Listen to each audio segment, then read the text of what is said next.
เสร็จทานแม่ไม่ใช่นี่หอดแล้วหอดประมาณ6 โมงบ่6 โมงเช้าเพราะว่าไปเมื่อคืนนี้ไปประมาณ8-9 โมงนี่แหละพี่น้องเลย10 โมง10 โมงเนาะเพื่อหลอกพอดีประมาณ10 โมงแม่นหอด6 โมงเช้าพี่น้องเลยเดินทางยิ่งยาวเลยหอดปลอดภัยทานแม่ว่าอยู่ห้องใดว่าอยู่ห้อง ICU พอตอนนี้ก็เบิ่งอาการไปอีก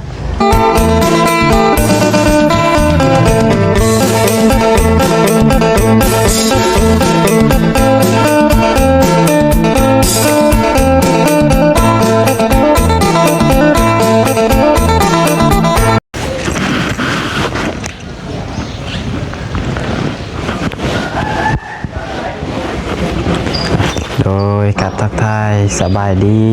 สวัสดีพ่อแม่พี่น้อง FC เบิร์ดสุคนเด้อพี่น้องเด้อวาซิวฝั่งลาวฝั่งไทยและก็อยู่ทางต่างประเทศก็ยินดีต้อนรับเข้าสู่ช่องสายโกกสายบุญอีกแล้วคือว่าพบพ่อกันกับน้องปัดไซนะพี่น้องเนาะเด้อพี่น้องเนาะพบพ่อกันน้องปัดไซมื้อนี้ตอนนี้ก็ยังอยู่เฮือนพี่น้องเอ้ยกำลังสิ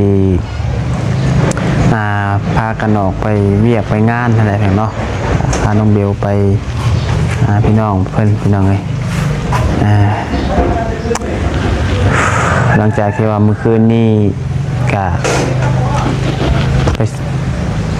ส่งพอน้องเบลเพื่อนขึ้นนครหลวงวิจันทร์พี่น้องขึ้นไปโรงพยาบาล150 เตียงไปรักษาอะไรพี่น้องเลย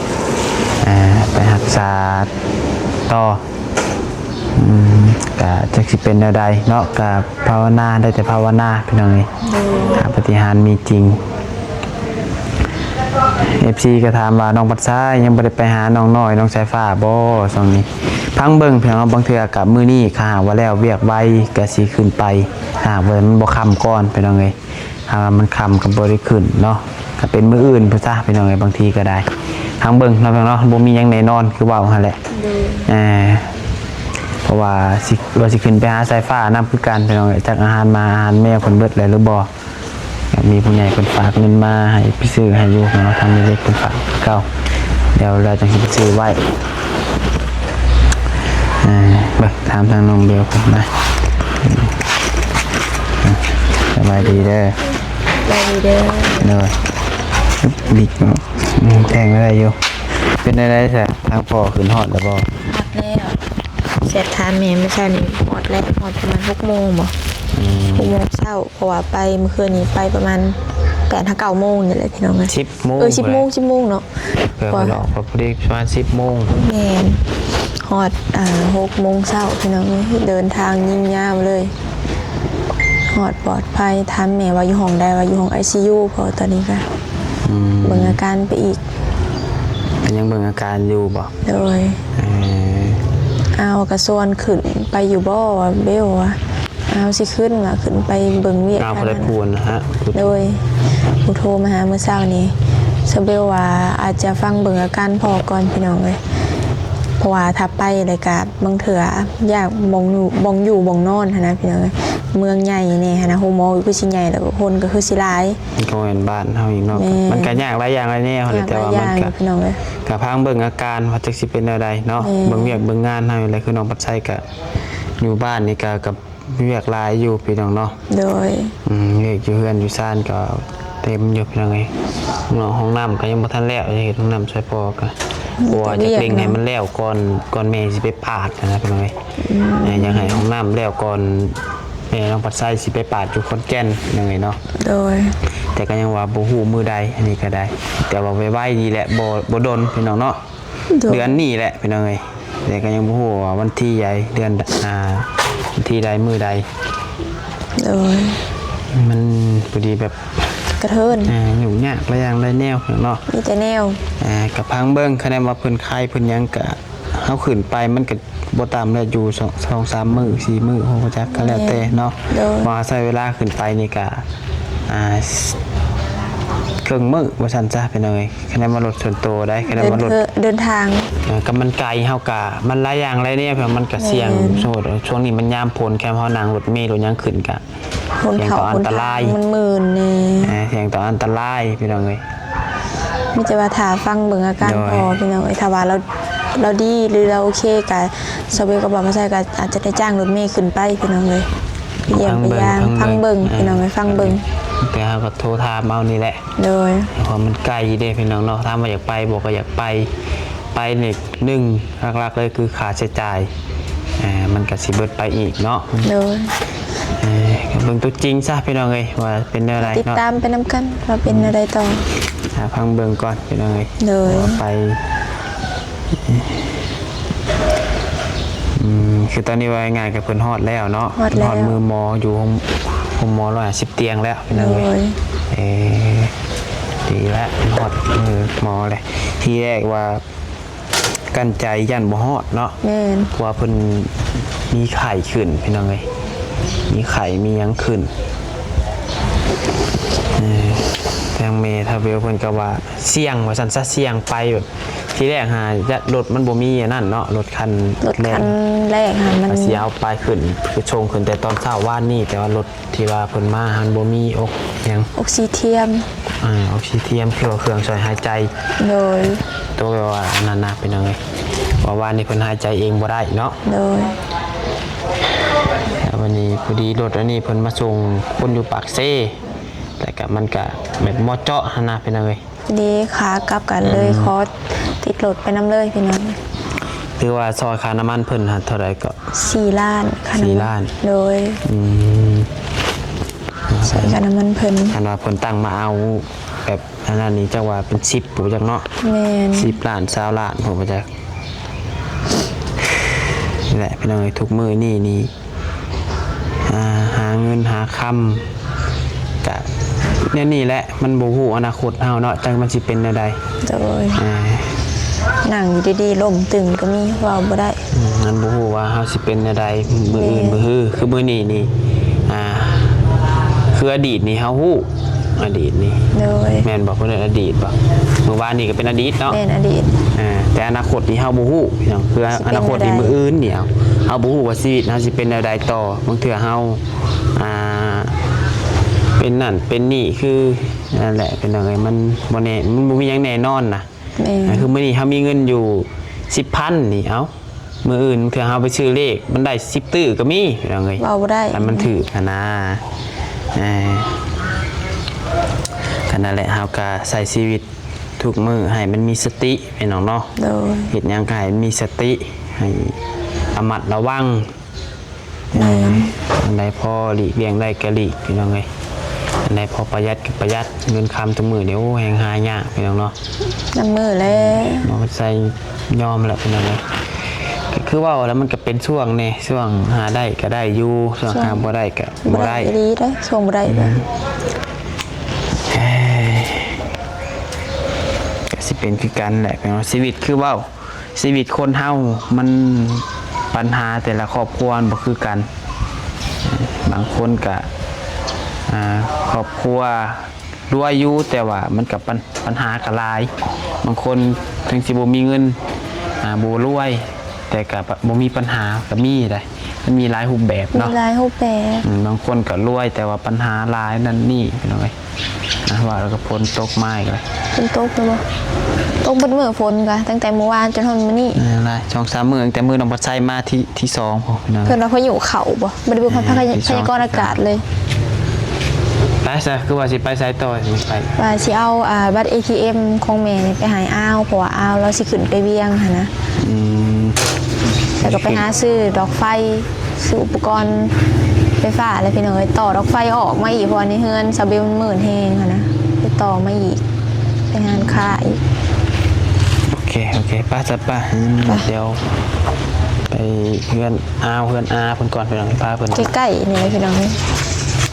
ป้านะเดี๋ยวโอ้เสือหนทางเนาะ เอื้อนแท้ เมื่อกี้ตอนยังน้อยอยู่นี่แหละมักมาเล่นเกม ข่อยก็มาหลิดในแต่ข่อยขึ้นมาเจอเจ้าเนาะตอนนี้น้องเขาก็อยู่เซโนได้ แต่ว่าหลักมาแต่เพียนพากันมาเล่นเกมหมู่เกมเตะบาสเกมเสียแถวนี้เนี่ยโอ้มาเราหาจับปลาอีก จะปาในอันห้องเนาะ จับปลา ข่อยก็เจ้าคือกัน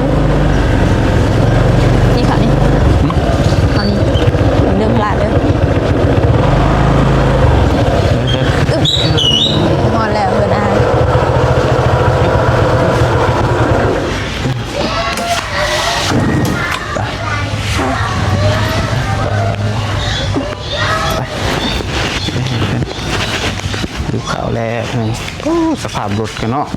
เปื้อนแห้ง รถยามพลว่าเอ๊ะผมเก่งมากครับ ง่าจื้อเขาอยู่บ่จื้อเขาบ่ สบายดี เลยร้านเคยจากนั้นจื้อเขาอยู่บ่ เอ้ย เบลนางเบลจื้อบ่ ไม่เท้าใหญ่บ่นี่ แม่นแม่ของพ่อสเบลเอง โอ้ เลยอันอาแก้วไปใส่ เล่นนี่เลย แล้วจะบอกว่าพรุ่งนี้ได้ลูกเชื้อไป ใส่ รถตันเราไปจ้ะ รถเราบอกเด้เดี๋ยวเลยเด็กๆไปใส่แม่ เชื้อต้องอยู่ห่างจากศพแม่และ ไม่มินเด้ เกิดเรื่องไม่ดี ลูกเชื้อเริ่มเกิดป่วยได้นะถ้าอยู่ห่างได้นานเกินไปมันจะเริ่ม เอาไม่ต้องหัวเลย เบิ้ลก็ยาแม่เบิ้ลก็ยา แล้วข่าวค่ะ ยังสมาเลยอ่ะ กินบอกกระเปียกค่ะ ว่าได้แล้วเขาจะเอาไปกินนี่นอกก็ได้เป็นยัง เลี้ยงกันค่ะ บัตร ATM เอาให้เอาซักเดี๋ยวเอาซักบัตร ตอนนี้โบสิเมื่อกค่ะให้น้องเตรียมเครื่อง มันบ่เมื่อมันโทรหาอีแม่แล้ว แม่ อะ ก็บอกมา มันยากบ่งนอนอีแม่วะ บนนอนหนึ่งบันพักได้อึดใหญ่สั่ง หรือว่าเขาขยันมุกการเส้นจ่ายแล้วเขามาจ้ะ ก็จะมีเงินเหรอ หากมันให้อยากไปอยู่เบิ่งทรงมัน เมื่อกับเมื่อหลดบริเชียน้ำมันเมื่อให้เอาซักแล้วหาบนนอนให้ เมื่อละสิลบน้ำเพิ่นอีกถ้าเพิ่นอยากเมื่อลีกะเพราะว่าเพิ่นโทรหาอีแม่หั่นนะ เดี๋ยวบีบไปนะ มาได้ใส่ซะ ก็เห็ดกล่องขอควันพอเลย เออ เมื่อก็บอกน้องเมื่อแล้วก็เตรียมเครื่อง เลย ข้าวมา สิบอกเพิ่นเอา ขาตั้ง โดย ไม่ได้ หาอยู่บ้านนี่ คิดว่าสี่ยาแหละ อ่า บ่ได้เปิดห้านบ่อ่ะมื้อนี้ ใช่มากจะเห็ดไปสิเลยไม่มากจะลากออกมาหันลากออกลากข่าวเครื่อง เฮ็ดเดี๋ยวนี้อยู่เลยเนาะ ไป แม่เอ้ยนี่ ไปพูดแล้วดีกว่ามันนอนอยู่บนโดกบกซีกับสยาใช่ไหม นั่นแหละวะ นี่สุดแล้ว แม่ นอนอยู่สื่ออยู่บ่มีหยังดีขึ้นเลย แล้วสมมติหูเบอร์ว่ามือเศร้าเอ็กซเรย์ปอดกัน ยังบ่ได้ถามนะสับ ปอดปอดพอดีๆแล้วมัน เพราะมัน3-4มื้อแล้วก่อนไล่เถื่อนกิน คอยสังเกตเลยเงินธรรมดามันมีแต่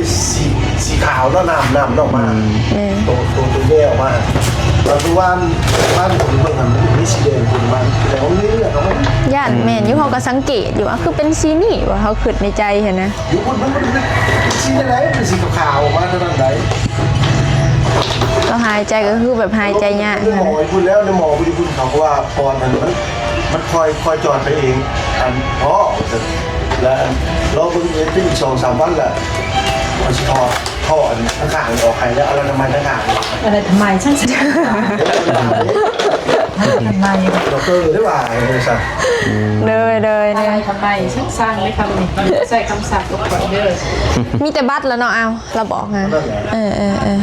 ใช้เท้ากลับก่อนจ้ะคันนี้ มันนอก แล้วมันจะต้อง เราจะออกไปซื้อดอกไฟกับสายไฟไปต่อไฟใส่เฮือนอีกเนี่ยมันมืด เขา แน่ งานห่ออีแหละบ่ บริงัดตั้งเปิดประตูเอี่ยมไว้แบบนี้ยืนเทิงหัว เพ ฮะ ราะมันเริ่มอัดปอกเอี้ยม บ่ได้ลืมตั้งหมักเปิดไว้อยู่ในเฮื เพื่ อ อน น นะ มีตะนางกันขโมยของ บ่ เนี่ย แม่น ป้าเขาเข่าเหรอมันหนักซีเมนต์เลยเรียไรเด้อ เข่ากลางคืนเพราะว่านะสาวค่ะ ว่านี่จะงับไปซื้อ ยันงับไว้ซื่อ ว่าแล้วมันงับ จะไปเย็น ออก ไม่ แล้ว ใช่ขนาดนี่เนี่ยอายังอัดเนาะคนทำงานเนาะประพื้น ลืมแน่แล้ว เดี๋ยวไปเย็นเห็นแม่จนหมูมีจี้คอเห็นได้ ๆนั่นแหละว่ะ มีเขาก็ว่าเขามีเห็นได้เฉลย ผู้เฒ่าแล้วว่าได้ยินอยู่ว่าเสียงคือกะกักแล้วเพิ่นคิดว่าแมวเพราะว่ามันมักมีแมว2ตัวอยู่ในเฮือนค่ะเพิ่นก็เลยอันบ่เข้าไปเบิ่งเพิ่น อย่าเห็ดจะเป็นพากันเป็นบนเฮียนเด้อบันนี้เด้ออย่าพากันเปิดตู้ไว้เขาว่า1เงินถ้าบ่มีผู้ชายแล้วบัด ว่าตัวเองรู้ว่าสิได้ใช้เงินอีกบ่ปะนี่ฮะแรกเอาใช้ในบัญชีสิแรกเท่าไหร่ถามเราอยากมีค่าใช้จ่ายคือ จะไปหาลูกปัด แรก ละ แรก ยัง บ่ ถาฟังเบิ่งก่อนมึงเถอะสินำขึ้นไปตำหลัง ถามแล้วก็ แต่โบพุ่นแหละถ้าว่าเราสิไปอะ บ่ต้องถามผู้อื่ อ้าวนถ้าโอโบสิไปถ้าเจะเห็นโอโบเอาโครงการให้โอปดเด้อให้อาหาร นี่ก็ให้ลูกเราดีที่สุด แค่ เร็วเลยแล้ว ให้หยัง สิเอายังเฮ้ยให้ลุงปอดว่ามาใช่สิฝากให้ นั่นนี่ วันแรกเขาเลยเนาะสองโตนะครับมีห้องอยู่แล้ว มกคือห้องเลยเนาะฝนกระตกอีก คนตกในนี้แห้งหมดเลยออกไปใช้แล้วอยู่ในห้อง มันหนูเฮ้ยแต่มันนั้นยังลากออกไปกระแขนฮักกันเลยจ้ะออกไปตั้งนาน เด็ก มันเย่คือผู้ชายเงิน ยังจอย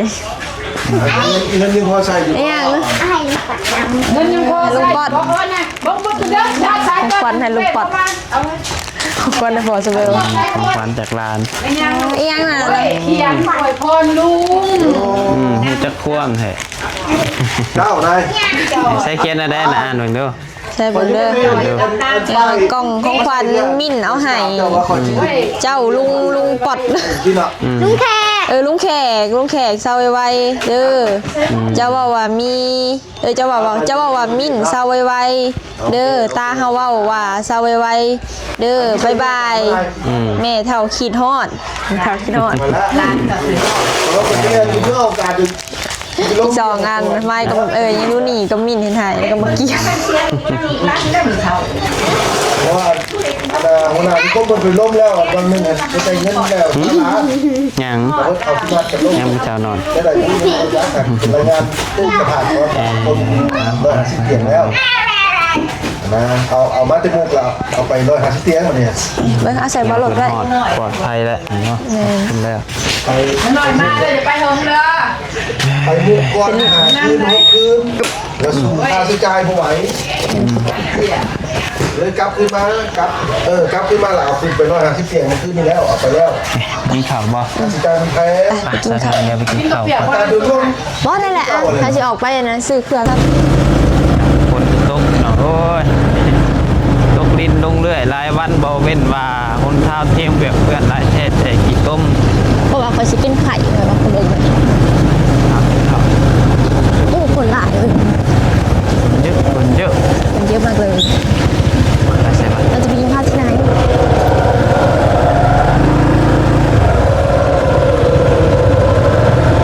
แน่ยัง ข้าวมันจะลด จอดนี่แล้วจอดไซน้องลุงยี่บอกมองอันลบแดดลบฝนนะ กินข้าวไก่เพื่อน ต้องมีเมนูอย่างไรวะลืมเลย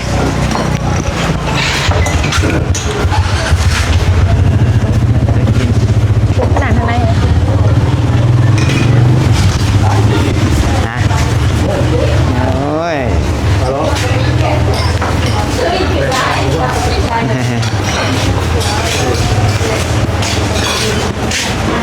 คือพ่อแม่ เป็ แล้ น ว ไรดีเนาะ เป็นแม่ เอาข้าว ลูกแม่ลูกมันใส่ลูกหลานลูก เอาข้าวยัง ข้าวหมูแล้วมีเขาอย่างไงผมก็จืด เอามีหลายเอาข้าวหมอข้าวโม รายการ ข้าวมันไก่ มันไก่ก็แบบบมีเมื่อตอนนั้น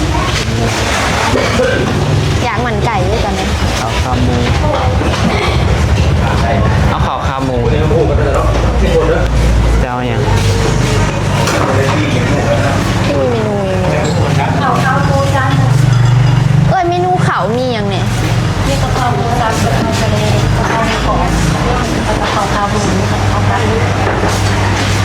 เอาข้าวขาหมูก็ได้ โดยกินข้าวก่อนเติมพลังก่อน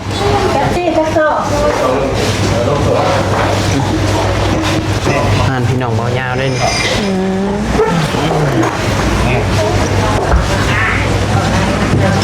ข้าวไปว่ากันเนาะ ฝนก็ดิน คนจะลายเลยตัวเชื่อเป็นห้างแทบสุดก็ว่าได้เนาะ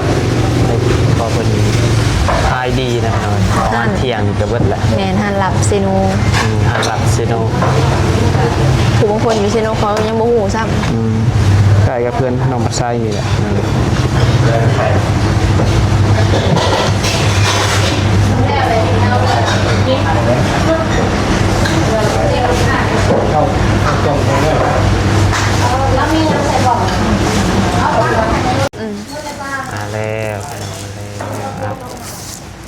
กินข้าว เขาเชื่อไม่ถูกเนี่ย ข้าวน้ำเจ้าแล้ว มันเป็นบ้าแหงเลยโอ้บ่ได้ละต้องเอาซอบ นี่ นะ เต็มบะหมี่เลย เจอเลยหวดเลยเนาะหิวกินก่อนเด้อกินปากก่อนถ้ามีมาชิกินอะยังก็ข้าวเปียกน้ำตกแต่แบบย่านมันอันนั้นยังก่อนนะบ่ได้กินข้าวมาหลายมื้อแล้วนะกินแต่พวกเส้นพวกแป้งเสือนะยังบ่อยู่ท้อง ใช่ปะ